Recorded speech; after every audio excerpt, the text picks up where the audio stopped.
I just love testimony about heaven. You know, Tuhan itu Tuhan yang menghormati apa yang Anda lakukan di muka bumi. Suatu saat ada satu anak umur 12 tahun dibawa Tuhan ke surga. Dan apa yang dia lakukan? Guru sekolah minggunya nggak bisa dengar suara Tuhan, tanda kutip, mengalami encounter dengan Tuhan secara real seperti anak ini. Dan Tuhan berkata begini pada waktu anak ini dibawa Tuhan ke surga. Dia dibawa Tuhan ke surga setiap jam 8 malam. Jadi setelah Tuhan itu tertib setelah mamanya tugas dia selesai, udah ngerjain PR dan segala macam. Jam 8 malam Tuhan selalu bawa dia ke surga dan dan dia ada yang unik pada waktu dia berkata gini, Tuhan titip pesan kepada anak ini, katakan kepada guru sekolah minggumu, saya berterima kasih buat pelayanan dia. Tahukah saudara setiap apa yang Anda lakukan di hadapan Tuhan dan untuk Tuhan walaupun tidak ada yang melihat. Raja segala raja, say thank you dengan Anda pagi hari ini. What a life, amen. Nah pagi hari ini saya pengen Anda belajar bahwa ganti mimpi saudara di BGH tahun ini. Let's change our dream. Nah kita buka firman Tuhan di Mazmur 132 ayat 3.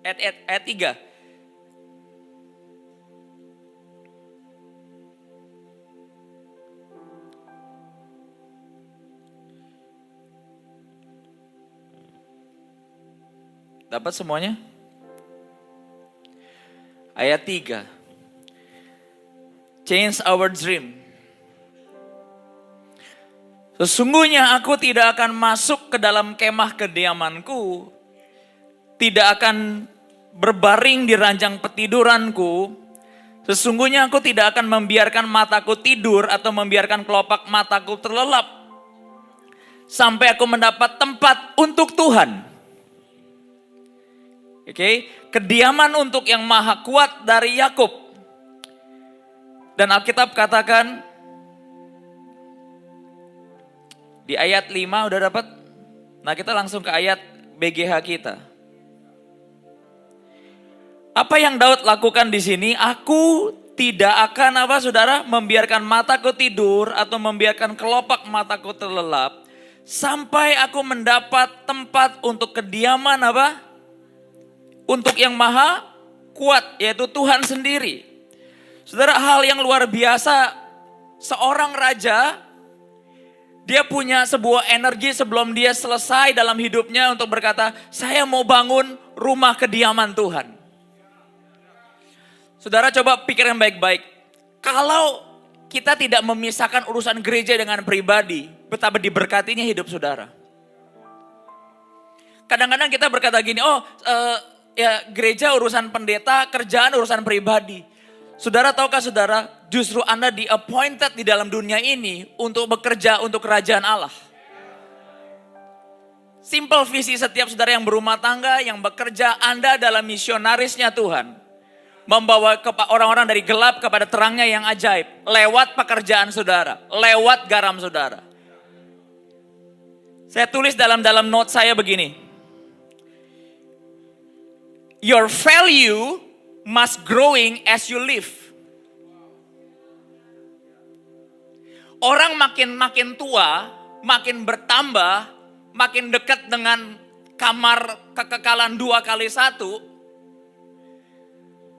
Anda harus value saudara. Itu makin naik seumur Anda semakin dewasa. Coba bayangkan kalau Anda menikah, Anda punya bos, hidup Anda sendiri, value saudara, itu growing as you live. Termasuk juga istri. Apa yang terjadi? Blessing. Coba pikirkan kata-kata saya pagi hari ini. Your value must growing as you live. Jadi tahun ini, value itu nilai. Jadi ada kamu tuh rumah tangga ada nilai, gereja ada bernilai, kantormu bernilai, ada sesuatu yang berbeda. Bayangin setiap tahun saya melihat Anda growing. Makanya gini, kalau orang-orang, anak-anak keluarga atau anak-anak kecil yang bertumbuh di rumah Tuhan, itu adalah polisinya Tuhan untuk membuat mereka semakin tua itu semakin growing, makin indah, makin lama sampai hari tuanya gemuk dan segar. Nah kalau kamu ditanam di dunia, dunia akan mengambil sebisa mungkin yang dia bisa ambil daripadamu. Tapi kalau Anda ditanam di tanah seorang giver yang namanya Tuhan Yesus, Anda akan berbeda. Pagi hari ini coba Anda lihat apa yang membuat Daud di hari tuanya, di hari nyamannya dia berkata, aku tidak akan membiarkan diriku tinggal tenang dan istirahat. Kekuatan dari mana itu? Saudara, saya ajarkan di gereja ini gini. Pastor, saya ini punya kebutuhan uang, keluarga, relationship. We all. That the basic human things. Tapi yang paling berat adalah sebagai seorang gembala, menarik hati saudara, mengutamakan dia, sampai pada waktu Anda segalanya hidup Anda adalah Tuhan sendiri. Semua area yang Anda basic needed itu, He will take care. Bahkan dia bisa mengubah hal-hal yang Anda gak bisa ubah. Saat kapan, Pastor? Pada waktu kamu sedang mengejar dia. Mengenal dia dengan luar biasa. Amin, saudara. So, apa yang dilakukan? Nah, ayat ini terjadi pada waktu saya bertanya kepada Tuhan, Tuhan, di BGH kita 5 tahun ke depan, building God House kita, which is itu hari-hari yang excited sebenarnya. Betul gak? Tuhan ngomong begini, buat orang-orang yang kesaksian. Kita tidak akan memulai sesuatu dari titik nol lagi. Pegang itu baik-baik. Are you with me? Nah pada waktu saya masih ingat waktu di Bali, saya bilang Tuhan, ini ayat BGH saya belum dapat yang Tuhan maunya seperti apa. Pas saya sebelum tidur, tiba-tiba Tuhan kasih ayat ini. Dan ini buat saya adalah jaminan Tuhan buat 5-6 tahun ke depan. Nah dikatakan begini.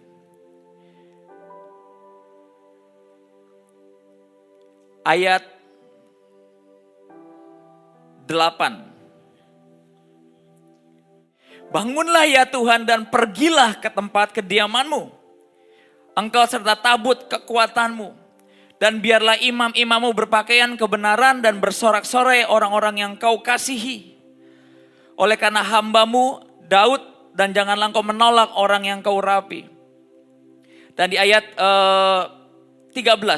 Sebab Tuhan telah memilih Sion. Nah saya ganti Sion itu keluarga saudara dan gereja ini. Sebab Tuhan telah memilih overcomer. Mengingininya menjadi tempat kedudukannya. Nah saudara bayangkan kalau Tuhan pengen bertata di sini. Dan dalam keluarga saudara, dalam hidup saudara, dalam bisnis saudara. Siapa yang dapat melawan saudara? Tell me. Come on saudara. Itu poin saya. Kenapa orang berkata, Pastor, saya ini butuhnya earthly things. Earthly things itu akan dapat pada waktu kamu takut sama Tuhan, keluar namanya hikmat. Hikmat itu bisa membangun di mana orang lain tidak melihat. Tapi the beginning of wisdom is fear of God.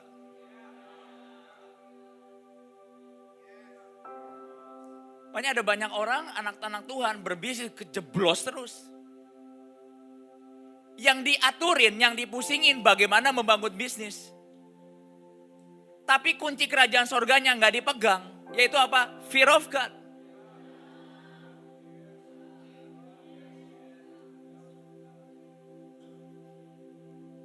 Nah untuk menyetir mimpi saudara dari mimpi yang cuma sekedar kenyataan menjadi mimpi bagaimana saya mengenal Tuhan dengan luar biasa. Pada waktu kamu ingin mengenal Tuhan, yang ngikutin kamu itu hikmat. Hikmat siapa? Hikmat yang membuat dunia ini. Nah, pada waktu seorang gadis ini dibawa ke surga, dia tanya sebuah pertanyaan yang unik. Dia berkata, Tuhan dunia kan gede. Bagaimana kamu tahu doa-doa kita sampai ke surga? Dan Tuhan membawa anak ini, seorang gadis umur 12 tahun dari UK. Siapa namanya saya gak kasih tahu. Tiba-tiba Tuhan lihat, Tuhan dia dibawa Tuhan ke sebuah ruangan kaca. Dan di bawah ruangan itu ada dunia. Tiba-tiba dia kaget, ternyata dunia di hadapan Tuhan itu kecil. Dia bisa lihat itu kan ada kakak saya. Itu mama saya lagi masak. Itu yang disebut kata Alkitab, tidak ada yang tersembunyi di matamu. Kalau pikiran kita gimana kita lagi doa, Tuhan dengar gak ya? Karena ini kita kecil. Nah yang ngikutin kamu itu hikmat yang begitu saudara. Jadi kamu ngerti, oh ini suami gue begini, oh bisnis gue begini, oh ini Tuhan. Pentingnya peka dalam kehidupan sehari-hari belajar dengar Tuhan. Dimulai dari apa? When you honor God with your fear of God. Takut akan Tuhanmu jangan ditinggal di gereja. Di gereja gak kepake. Bawa ke kantor.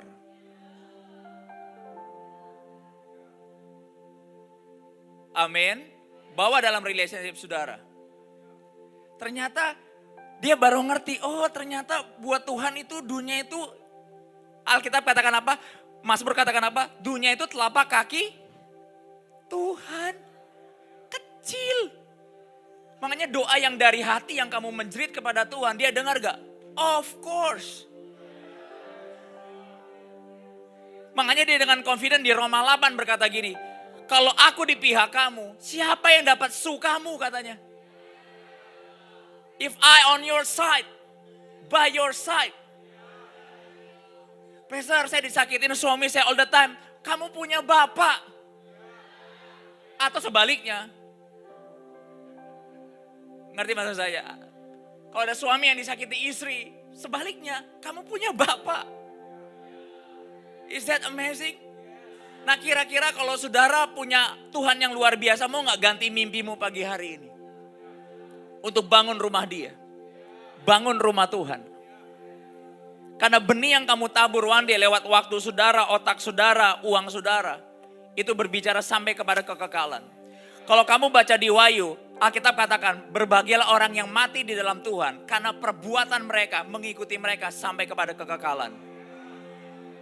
I always said, one day Tuhan gak akan lihat berapa kerat uang kamu, rumahmu di PIK, di BSD, mau di manapun. Dia gak akan tanya itu. Dia akan tanya beberapa hal. Berapa jiwa yang kamu menangkan. Apakah kamu pakai talentamu buat bagi kerajaanku? That's it. Ada amin. Setiap saudara mengutamakan Tuhan dan mimpi Tuhan yang luar biasa. Apa sih mimpi Tuhan? Dia pengen semua jiwa-jiwa datang kepada Yesus. Lewat apa? Lewat garam-garamnya yang hadir pagi hari ini. Anda dilahirkan dengan sebuah potensi dan kekuatan yang luar biasa. Tapi Pastor, apakah ada umur pakainya? Yes. Yang uniknya dari Tuhan adalah apa saudara? Setiap dia undur daripadamu, dia gak ngomong-ngomong. Kalau kamu diputusin pacar kan langsung di FB keluar, IG. Tapi Tuhan, dia diam. Dia menghormati setiap free will saudara. Ada amin. Dan di sini dikatakan gini, pada waktu di Bali Tuhan berbicara ini, saya langsung lompat kegirangan. Iya. Tuhan berbicara sangat jelas sekali. Di sini katakan gini, di sini aku hendak, ayat 14. Hendak diam sebab aku mengingininya. Tuhan pengen bertata di tempat ini karena Tuhan mengingininya. Bukankah ayat ini sangat spesifik? Nangkap gak sih saudara? Dan dikatakan perbekalannya, look at that. Perbekalannya setiap dia bertata di satu tempat. Apa yang ikut di belakangnya? Berkat. Tapi hukum kita seringkali dibalik. Kapan kau berkati? Gak peduli Tuhan-Tuhan pokoknya diberkati. No, we cannot have beggars mentality. Berbekalannya akan kuberkati dengan limpahnya. Orang-orangnya yang miskin akan kukenyangkan dengan roti. Kenapa tahun ini saya mau berkata kita speak the word berkata more than enough. Perbekalannya akan kuberkati dengan more than enough. Dan imam-imamnya akan kukenakan pakaian keselamatan. God will protect you.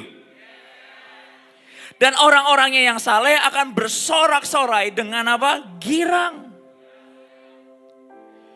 Dan Alkitab katakan, di sanalah aku menumbuhkan sebuah tanduk bagi Daud. Aku akan menyediakan sebuah pelita bagi orang yang kuurapi. Musuh-musuhnya akan kukenakan pakaian penuh malu. Tetapi di atas kepala orang benar akan bersemarak apa? Mahkotanya. Pagi hari ini kalau Anda berkata, Pastor panggilan saya apa? Jadilah misionaris yang bekerja di bank, yang berkeluarga, yang berumah tangga, yang punya talent. Disitulah Anda harus ada pagi hari ini. So Anda ngerti, oh ya gue capek buat apa ya? Gak ada lagi orang berkata, gue hidup buat apa ya? That's tragic loh.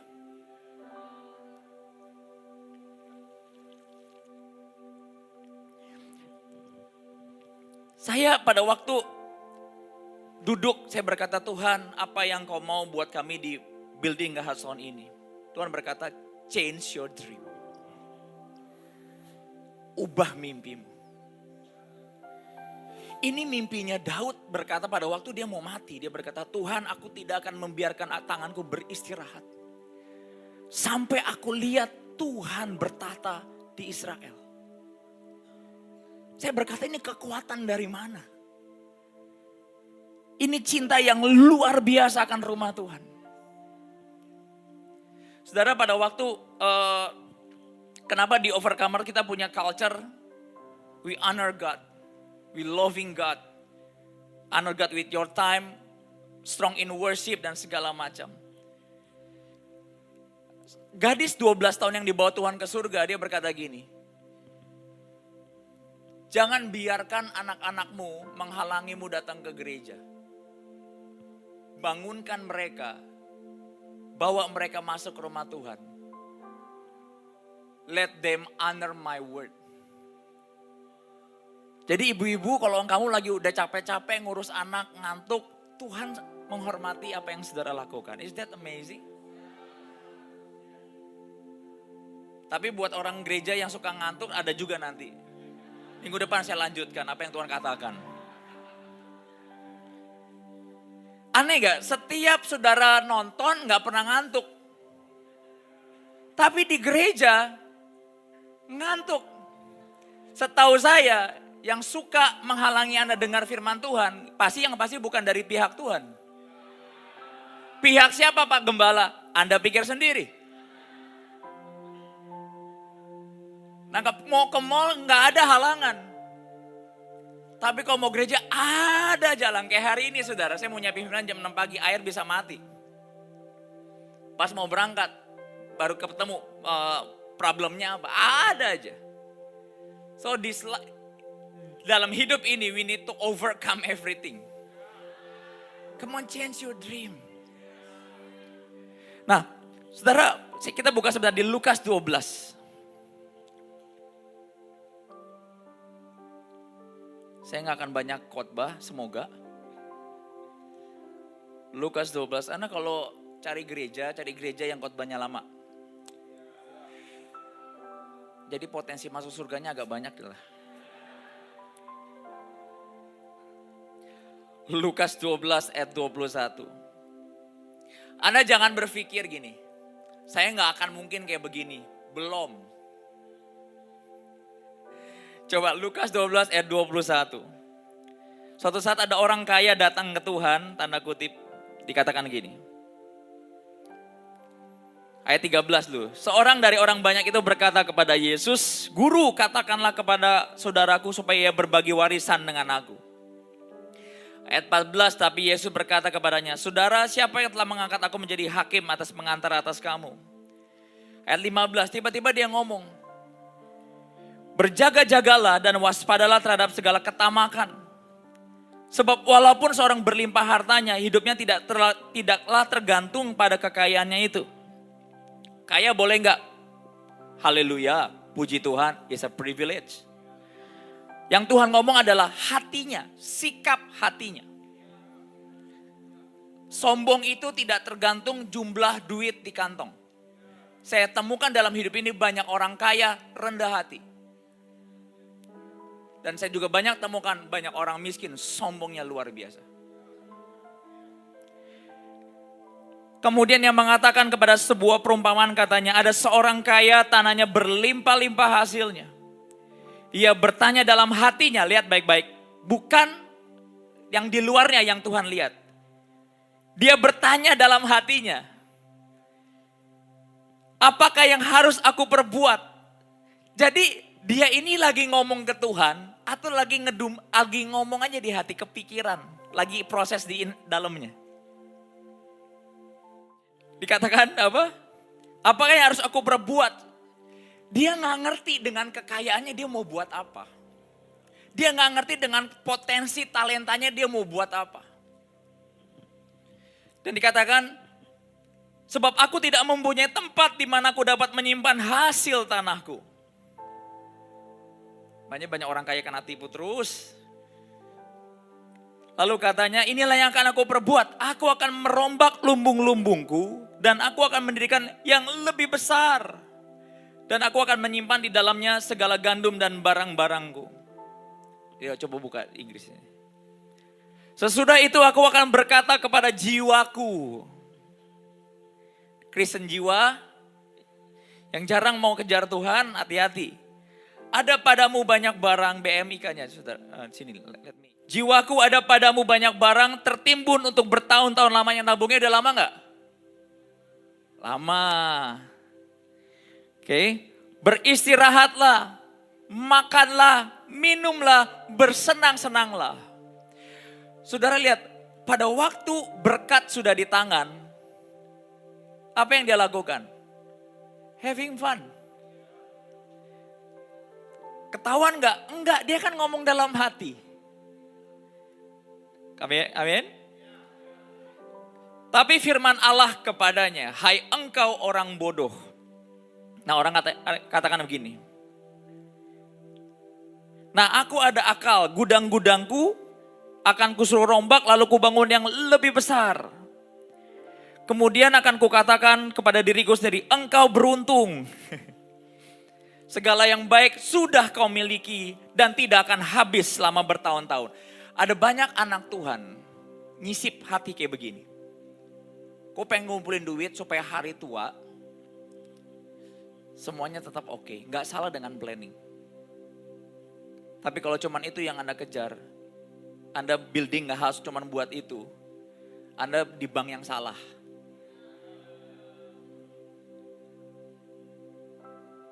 Masalahnya mau gak ada orang nabur di banknya Tuhan. Uangnya dipakai buat jiwa-jiwa dan generasi selanjutnya. Apa yang dilakukan orang kaya ini?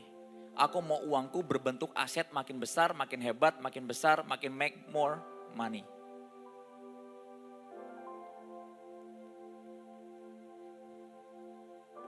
Dan dikatakan begini.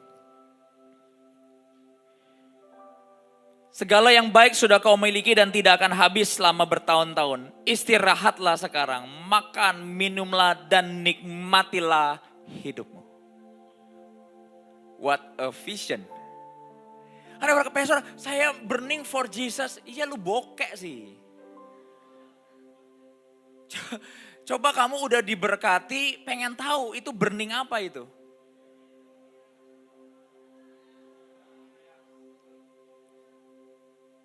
Amin.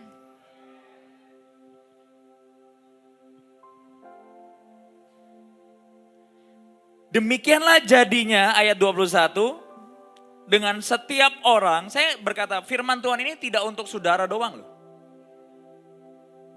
Termasuk buat yang khotbah loh. Demikianlah jadinya dengan setiap orang yang berusaha menjadi kaya untuk dirinya sendiri. Tetapi tidak berusaha, perhatikan baik-baik. Tidak berusaha menjadi kaya di mata Allah. Mau gak Anda ganti mimpi saudara pagi hari ini? Nah, ada sebuah hal yang unik di sini. Suatu saat pada waktu Warren Buffett,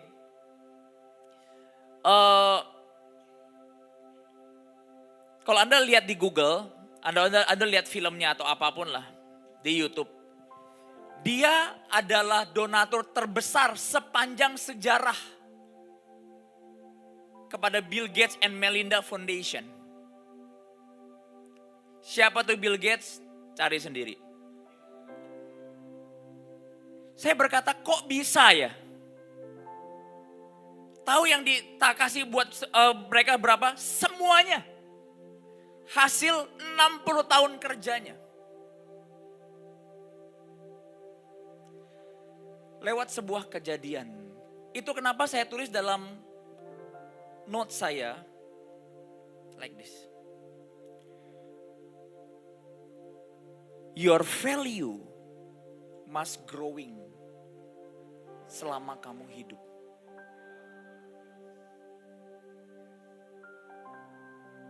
Beberapa orang bingung aja.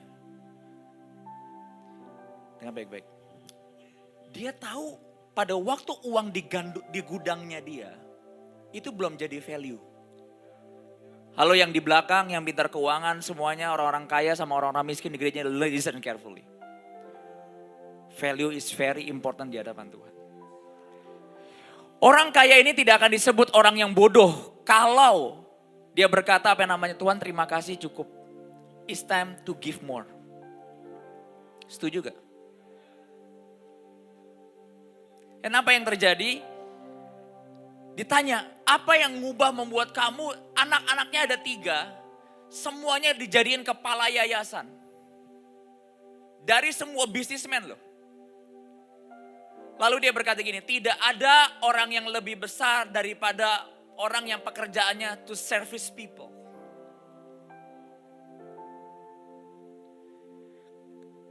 Kenapa saya mau berkata begini? Karena one day overcomer Anda akan jadi orang-orang kaya. That's the problem.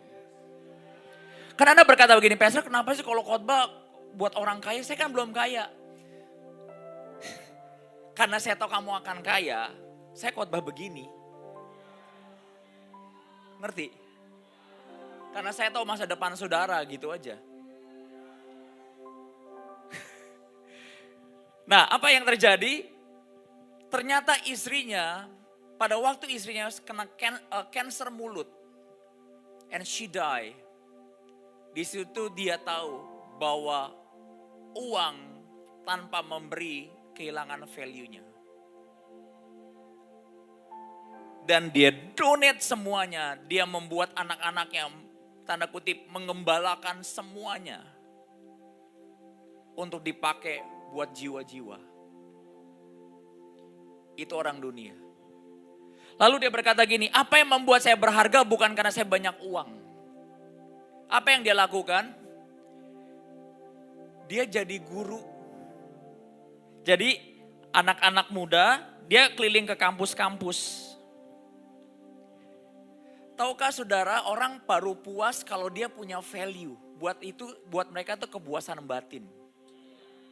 Nah, anak Tuhan Yesus harusnya berusaha menjadi kaya di hadapan Allah tuh ya seperti itu. Setuju gak sih? Sehingga pas kamu lagi belanja mewah, kamu puas. Kenapa? Kamu sudah melakukan tugasmu lebih. Kamu lagi liburan gak merasa bersalah. You did your job so well. Pada waktu kamu lagi ribut sama keluargamu, kamu tahu ini gak worth it dipeributkan. Because your value must grow as you live. Got my point yang di belakang. Saya pernah ngajar di relationship class, pick your battle. Jangan semua diributin. And apa yang terjadi pada waktu, apa yang dia lakukan, dia keliling kampus-kampus, seperti seorang opa, dia buka kelas terbuka, tanya jawab, dan dia ngobrol. Itu cara dia menikmati hidupnya.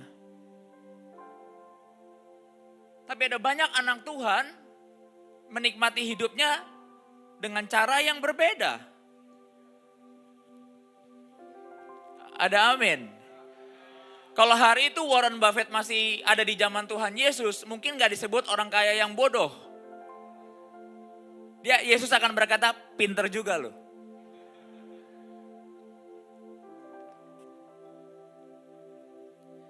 Dandi kan lagi megang praise and worship. Saya bilang, Dan kamu belajar pegang praise and worship. Saya pernah nanya sama dia, dan kamu pernah khawatir soal uang nggak? Nggak pernah. Oh ini full time sejati, nggak pernah khawatir soal uang. Pas mau beli mic baru pusing kemarin seharian. Mau pakai kredit card siapa?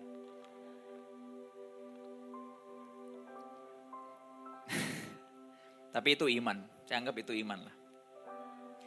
Setiap minggu dia laporan, Pastor dia bilang, ini nggak bisa, ini sibuk, ini nggak bisa, ini sibuk. Ini belum kaya loh, belum kaya loh.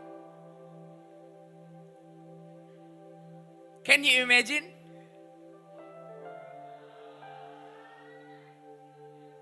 Banyak orang tuh melimitasi hidupnya. Bagaimana saya mencuri berkat tanda kutip? Saya datang di hari Sabtu, Tuhan datang selalu di belakangnya kelimpahan. Kalau kamu tahu kamu akan diberkati dalam kekayaan materi, kamu harus dekat sama Tuhan.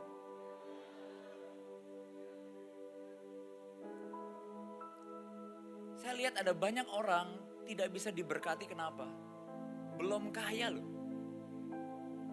Value-nya gak growing. Tahu ada value growing atau gak growing? Ada lu gak ada lu sama aja. Coba kalau Anda di kantor, Anda keluar, semua tepuk tangan. Nah itu hati-hati tuh. Akhirnya lu keluar. Gawat gak kalau di gereja ada begituan? Dia keluar gereja, puji Tuhan. Kan gak begitu. Suami kalau Anda sering di luar, istrimu makin happy, berarti value-mu gak growing.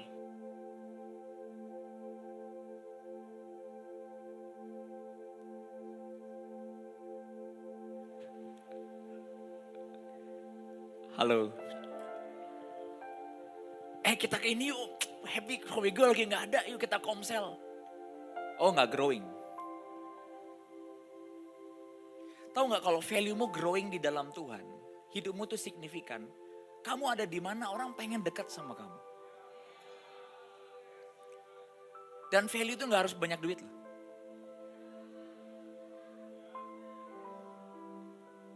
Are you with me church? Ayo ganti mimpimu. Saya sering kali ngomong sama orang-orang yang diberkati atau orang yang punya talent, kamu ajarin dong generasi selanjutnya.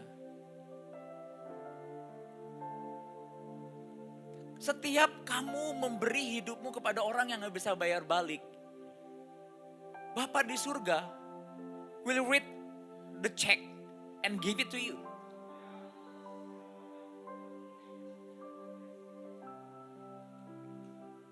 Warren Buffett memberikan seluruh, almost all uangnya buat, dan anehnya dia gak nangis-nangis. Oh Tuhan, inilah hidupku. Santai, senyum, dia berkata, I'm happier now. Gila ya, ada orang kasih duit, I'm happier now. Kadang-kadang Tuhan gak minta uang kamu hari ini. Tuhan minta waktu kamu deh. Beberapa orang ada datang ke saya, Pastor saya mau berhenti kerja karena supaya saya bisa bagi waktu antara keluarga dan juga pelayanan. Saya berkata itu value. Setuju gak saudara?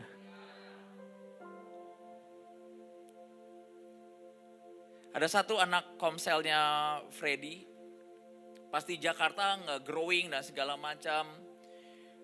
Biasalah familiarity membuat kita berpikir, gereja capek gitu. Pada waktu dia pergi ke luar negeri, dia jadi penjangkau jiwa loh. Hebat gak? Bahkan dia kontak teman-temannya yang pulang dari luar negeri ke sini untuk datang ke Overcomer. Itu apa? Itu value.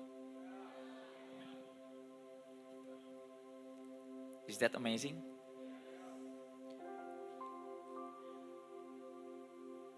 Apa itu value? Yakub nempel dengan Laban, Laban makin kaya. Apa itu value? Yusuf jadi budak, Potifar diberkati Tuhan. Apa itu value? Lot dengan Abraham, tetap Lot diberkati Tuhan. Come on church. Saya tulis dalam note saya, don't be sleepwalker in this life. Kejadian 13.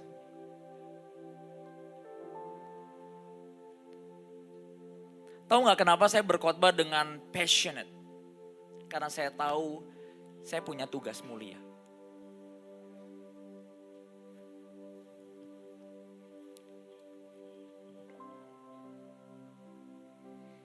Para ibu di gereja ini kalau one day anak-anakmu bisa mengasihi melayani Tuhan, itu value kamu. Kalau one day anak-anakmu sukses meninggalkan Tuhan, itu bukan value kamu. Ajar mereka mengejar Tuhan dari sejak masa muda.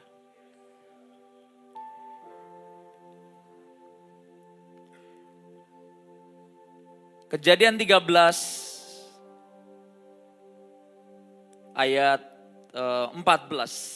Ini ada sebuah yang unik di sini. Setelah Lot berpisah daripada Abram, berfirmanlah Tuhan. Nah, ayat 8 dulu sebentar. Maka berkatalah Abram kepada Lot. Mimpinya Lot apa saudara?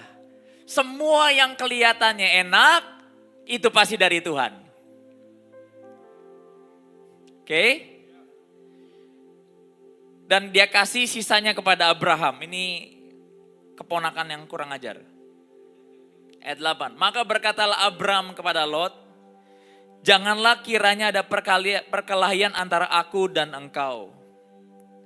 Dan di antara para gembalaku dan para gembalamu. Sebab kita ini kerabat. Apa itu saudara? Ini kakek punya value. Makanya di gereja kalau berantem ujungnya apa? Jangan berantem berebutan. Kita ini kerabat. Itu apa? Value. Setuju gak sih saudara? Kalau ada konflik diselesain. Gak langsung keluar. Itu apa? Value. Hebat gak Abraham? Hebat. Keponakan sama om berantem. Yang ngalah om. Apa ini? Value. Makanya saya selalu berkata, siapa yang suka sering menang dalam berantem? Hati-hati. Kamu gak punya value. Setiap kamu berantem, kamu yang ngalah, itulah value kamu. Dan kamu sebenarnya sedang menang. Apa berkatnya buat orang yang punya value dan menang? Dan buat mimpi, buat generasi selanjutnya. Lanjutkan. Ayat 14.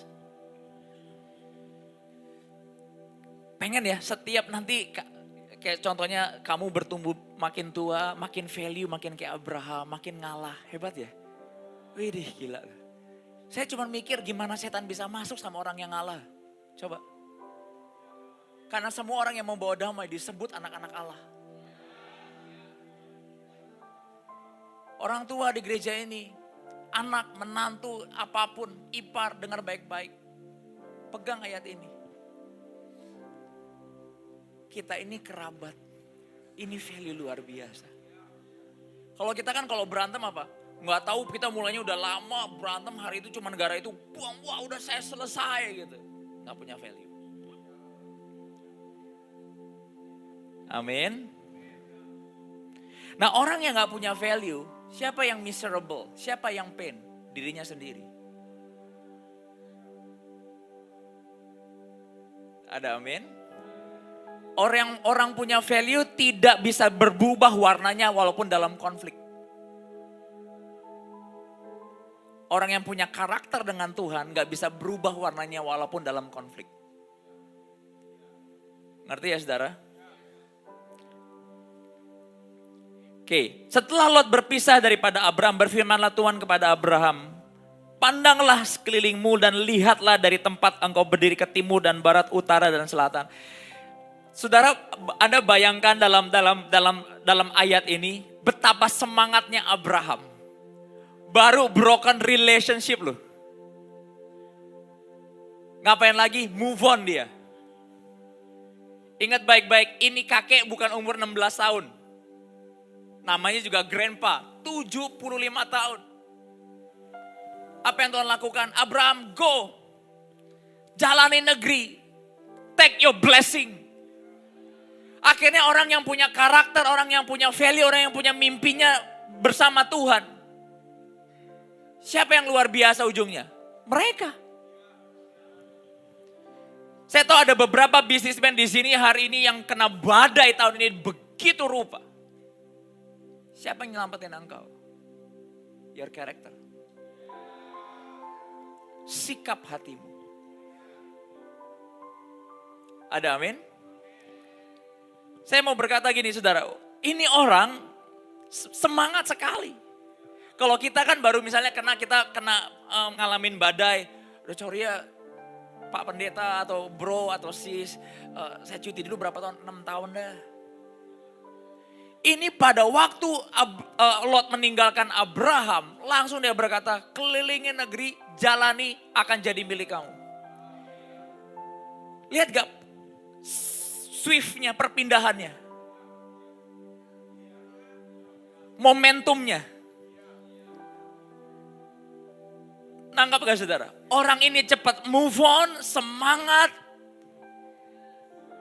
Ternyata kehilangan Lot menjadi awal blessingnya Abraham loh. Ini kalau bisnismen jalan sama Tuhan tuh kayak begini. Even though storm hit you, Tuhan berkata, let's go again. My daughter, my son, my king. Is that amazing? Tuhan gak pakai kiri kan, dia berkata, go. Jalani negeri shall be yours. Dan dia apa yang dikatakan, pandanglah sekelilingmu dan lihat dari tempat kau berdiri ke timur dan barat, utara dan selatan. Sebab seluruh negeri yang kau lihat akan kuberikan kepadamu dan kepada keturunanmu untuk selama-lamanya. Tidak selamanya Tuhan menghibur seseorang dengan cara manusia.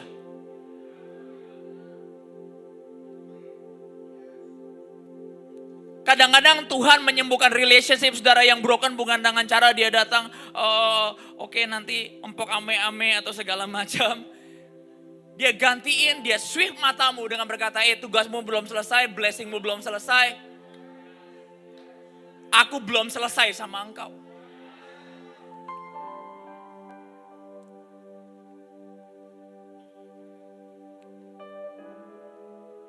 Dua raja-raja dengan cepat. Haleluya. Saya nggak tahu saya sedang berbicara kepada siapa pagi hari ini, but biarkan hati saudara terbuka untuk Tuhan memberkati saudara pagi hari ini. Semangatnya Abraham luar biasa. Cuman come with me, saudara, bayangan baik-baik.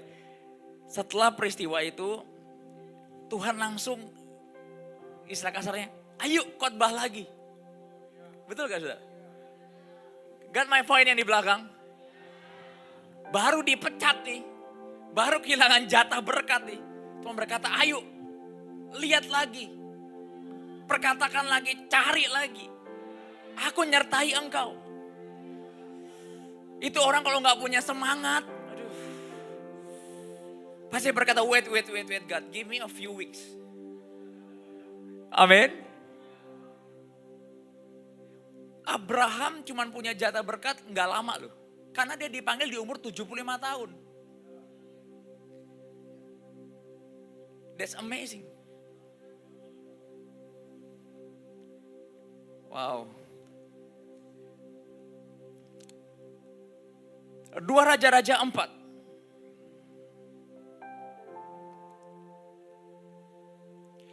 Ayat 4, pasal 4 ayat 5.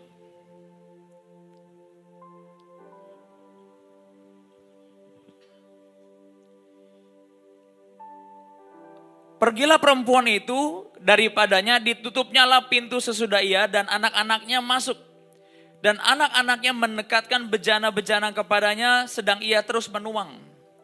Ketika bejana itu sudah penuh, berkatalah perempuan itu kepadanya, dekatkanlah kepadaku.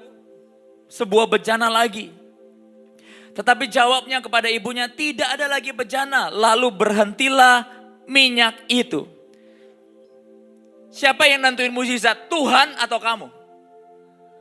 Anda. BGH tahun ini berkata, Tuhan, there is more.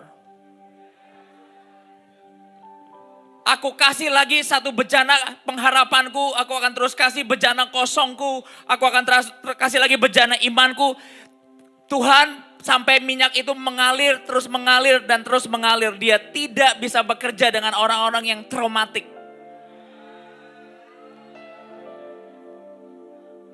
Lord, give it more. Ini masih ada yang kosong, Tuhan. Ayo pagi hari ini, all the business people here. Kasih Tuhan another vessel. Come on. Don't let the oil stop. Don't let the oil stop. Nah, kita akan buka firman. Apa hubungannya dengan bejana itu? Kita buka firman Tuhan yang tadi apa? Will, can you open for me, Dandi? Kolam Bethesda.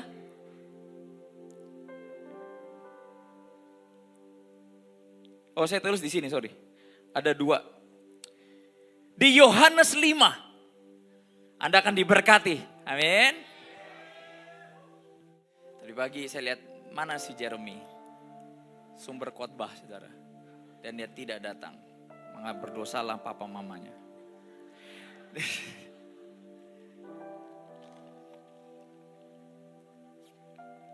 Saya akan bukakan kenapa another vessel is important. Right? Yohanes 5 ayat 5. Berbahagialah Anda punya gembala yang masih muda, so bisa membuat Anda bangun sedikit. Karena one day saya akan bisa membuat tidur Anda lebih pulas lagi.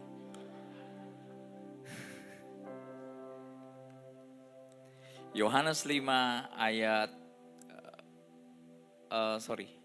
Yohanes 5 ayat 5. Di situ ada seorang yang sudah 38 tahun lamanya sakit. Cukup lama? Ya, it's long enough. Ketika Yesus melihat orang itu berbaring di situ, Tuhan itu pas datang ke Serambi, dia langsung straight to the point, lihat orang ini. Perhatikan baik-baik.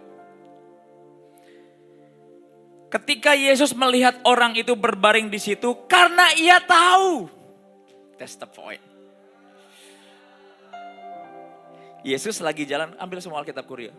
Ayo, biar kurus dikit. Bring.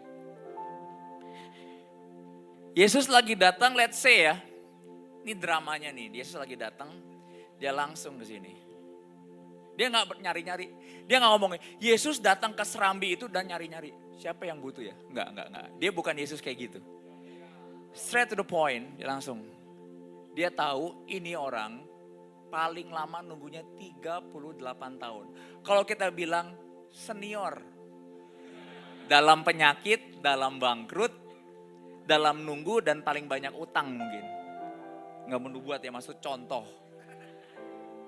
Contoh misalnya. Ini baru Tuhan bukakan tadi. Ayat berapa tadi?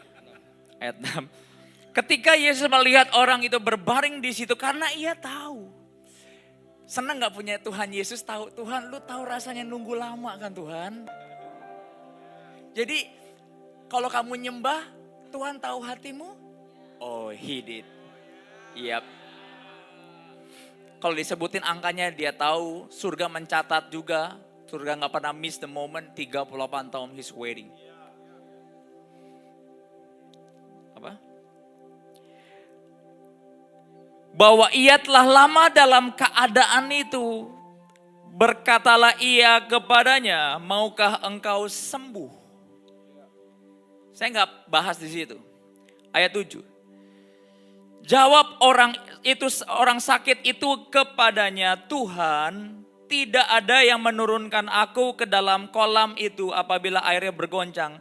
Sementara aku menuju ke kolam itu, orang lain sudah turun mendahului aku. Dan penonton berkata, ya kasihan sekali. He is a loser, right? 38 tahun, lomba balap ke kolam aja nggak menang dia. 38 tahun. Dan pas udah mau nyampe ke situ, malaikat udah naik lagi ke surga. 38 tahun, saya tulis dalam note saya gini, ambil note saya. Nah, kenapa Tuhan pilih orang ini? That's the point. Selama 38 tahun, come on, give me your best face. Selama 38 tahun, ini belakang kelihatan? Setiap 38 tahun, dia malaikat turun, he keep trying to that pool.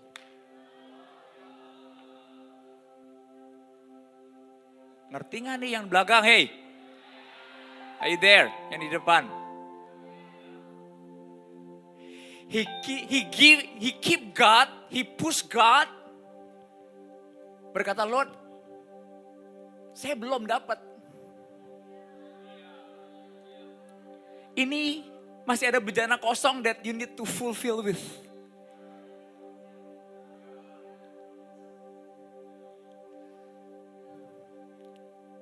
Ayo berpikir.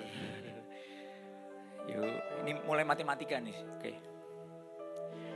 Saya tulis di sini, orang ini kenapa attract Tuhan? He is the man champion of hope.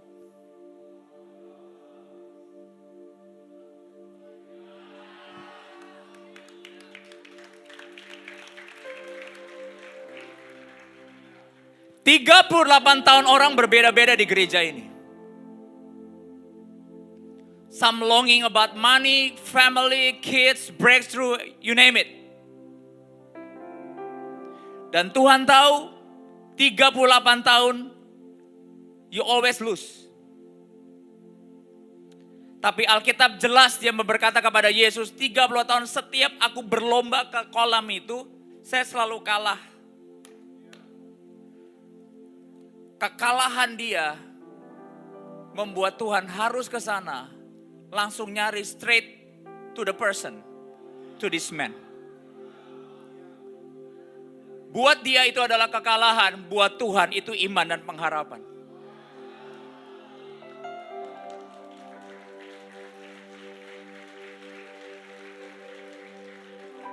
Saya sedang menjelaskan, anak kecil itu tahu nggak tahu, saya percaya mereka ngerti Wandi lah.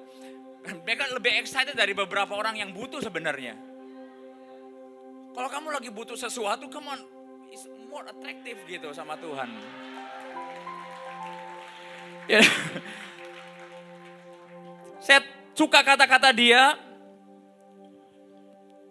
Ayat mana saya tadi? Oke. Orang yang telah menyembuh, saudara, ayat 9, ayat 8 ya. Ayat 7. Tuhan tidak ada yang menurunkan aku ke dalam kolam itu. Dia berharapnya apa berarti? Setiap ada terjadi momen blessing. Tuhan dia berharap ada orang yang bantu dia ke sana, betul?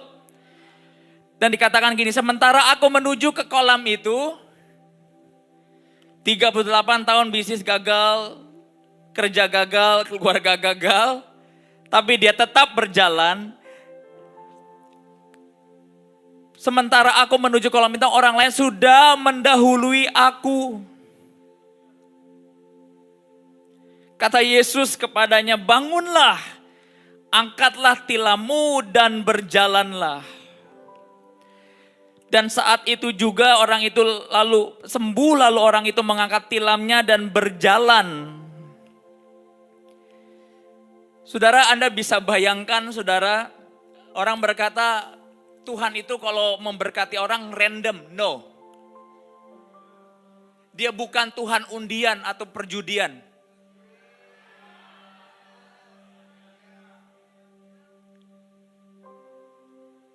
Masalah apapun, pada waktu kamu tetap datang ke rumah Tuhan, kamu sedang berjalan menuju kolam itu. Kalaupun kamu gagal, dia melihat pengharapanmu. saya beri nama, banyak kan pendeta hamba Tuhan di dalam set yang kurang bagus soal ayat ini.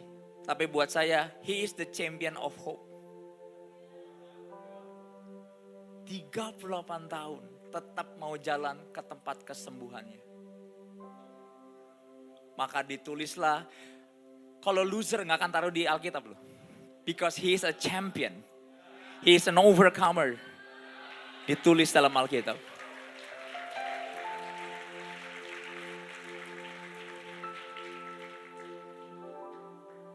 Tuhan datang ke gereja ini dan dia langsung temuin seseorang. Berarti dia udah tahu, udah ngerti, udah dengar, udah lihat.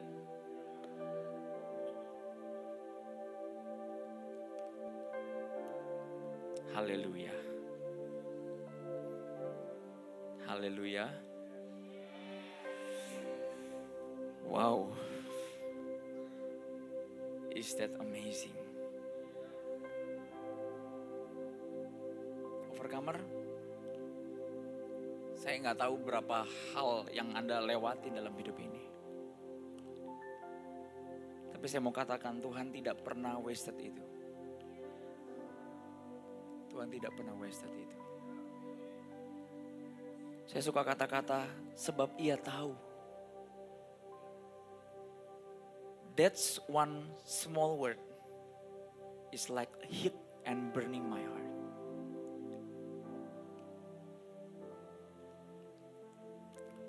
Saya berasumsi begini. Ini bukan dari Alkitab. Bisa jadi teman-temannya yang lain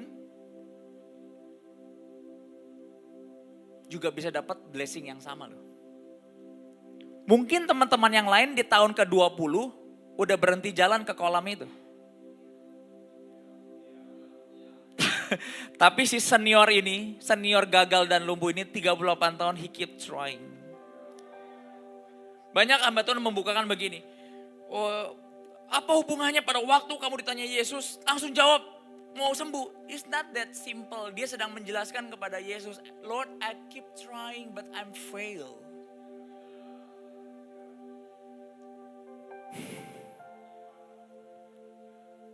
Every time dia sedang sharing kondisinya 38 tahun tuh gimana? Banyak Alkitab katakan, ia tahu orang ini sudah menunggu begitu lama.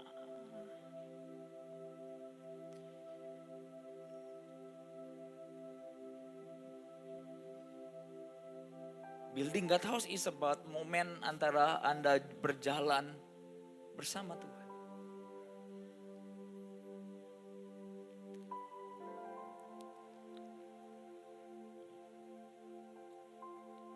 Hakim-hakim, saya akan selesai di sini.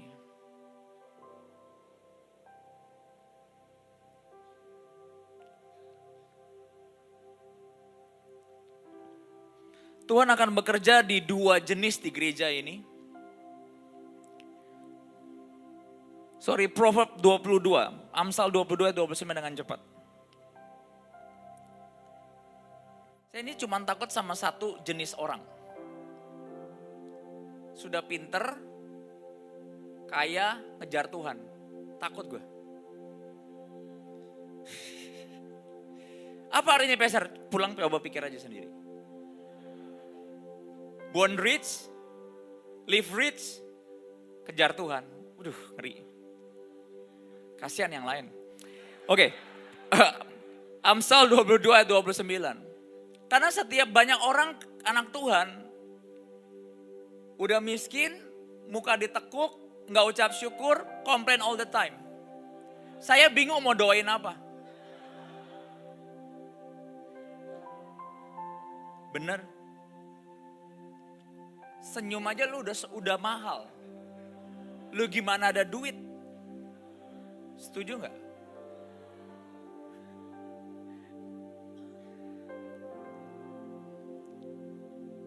Syarat jadi orang kaya apa? Banyak senyum. Proverb 22 ayat 29. Anda akan menggenapi mimpi Tuhan dengan dua cara. Yang pertama, pernahkah engkau melihat, observe people who are good at their work. Anda bisa diisi bejananya lewat Anda punya skill dalam hidup ini, and then God bless you because your skill. Alright? Observe people who are good at their work. Skilled worker are always in demand and admired. Orang yang punya skill selalu permintaannya tinggi gitu loh. Dan selalu diingini. Di hadapan raja-raja ia akan berdiri, bukan di hadapan orang-orang yang hina. Bersyukurlah kalau pagi hari ini Tuhan mengaruniakan kecerdasan, kepintaran. Sebab Tuhan akan memberkati saudara lewat sungai itu. Amin. Kalau Anda berkata, Pastor, saya ini nggak punya apa-apa sama Tuhan. Nah, Anda akan bisa akan bertempur di sungai yang lain. Apa yang namanya sungai kasih karunia. Tapi kalau Anda combine sungai kasih karunia dan sungai hikmat, Anda akan luar biasa. Tapi kalau Anda bisa punya salah satu aja, yang di area lain agak lemah, nggak apa-apa lah. Anda akan tetap diberkati. Ada amin? So,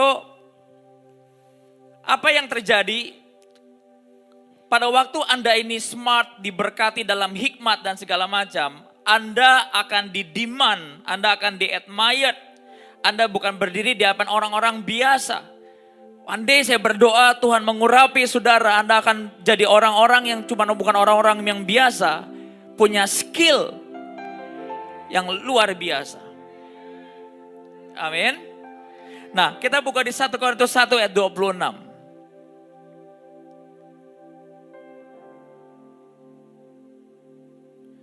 Jadi salah nggak orang Kristen itu pinter? Nggak salah sekali.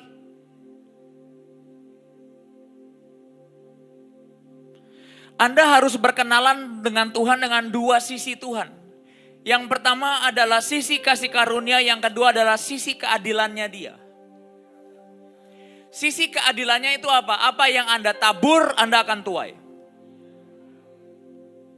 Got it? Tapi kan Pastor, Tuhan kan bekerja dalam segala sesuatu. Iya, itu ayat bisa dibuat kamu bisa klaim kalau semua udah terjadi, udah terlanjur salah gitu loh. Sebenarnya kamu bisa buat itu lebih dari itu. Oke. Di 1 Korintus 1 ayat 26.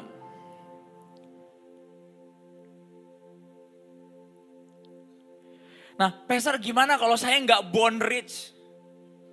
IQ ngepas, kadang-kadang ngomong juga nggak nyambung.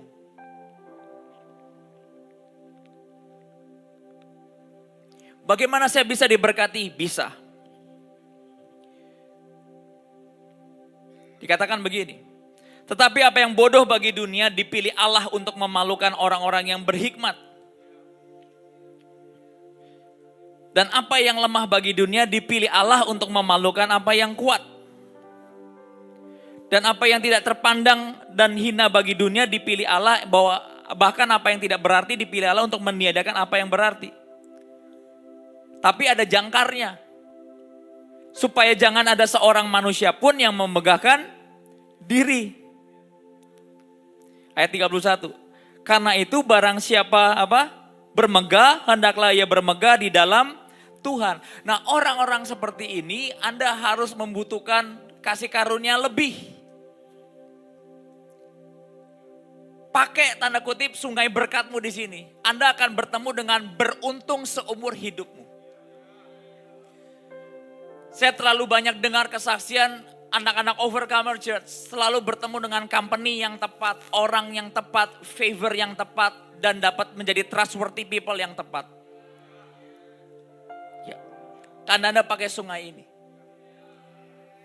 Tapi kalau Anda hari ini dianugerahi Tuhan hikmat, cerdas seperti Daniel, itu juga berkat saudara.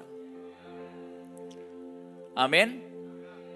Saya berdoa pagi hari ini Anda bisa nangkep kenapa Anda harus di dalam mimpinya Tuhan yang luar biasa. Jadi orang nanya, destinimu apa? Saya adalah misionaris yang hidup sementara, yang punya bisnis, yang diberkati Tuhan, yang jadi garam. One day hidupku akan punya value for next generation and to next generation and to the next generation. Come on, give God a mighty hand.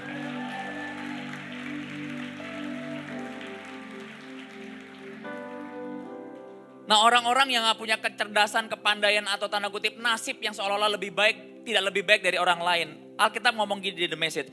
If you are going to blow a horn, blow the trumpet for God.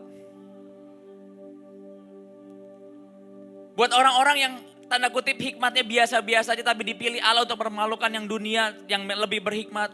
Kalau one day kamu di atas kata Tuhan, shout it out. Tiupkan trompetmu. Trompet untuk Tuhan. Amin. Kenapa saya kasih contoh Warren Buffett? Karena orang seperti itu pun mencari value walaupun punya uang.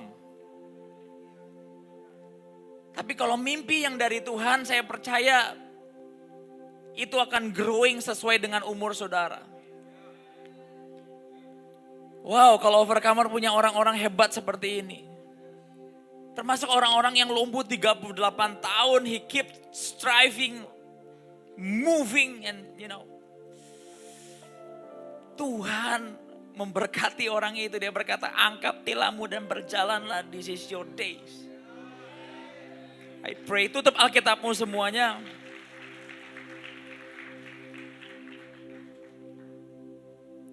Jangan berkata kepada Tuhan, Tuhan gak ada bejana lagi, I lose my hope, I lose my dream.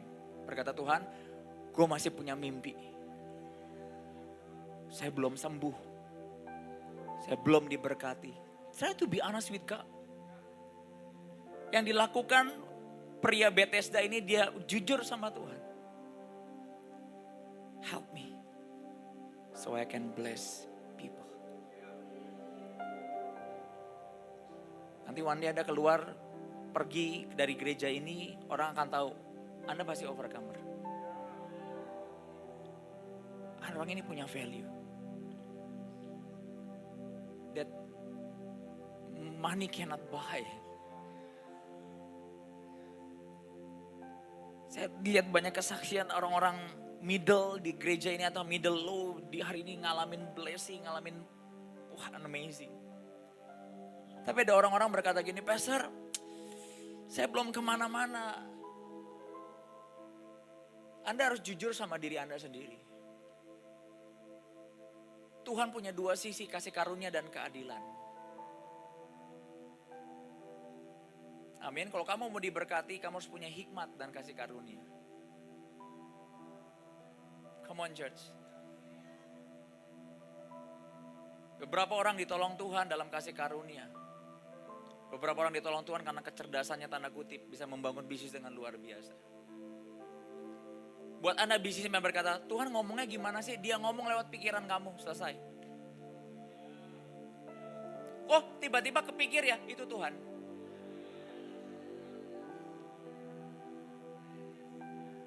Karena Tuhan tahu itu senjata buat marketplace. Gak bisa marketplace berkata, hati saya begini, gak kepake kamu. I was thinking like this and I believe this got wisdom.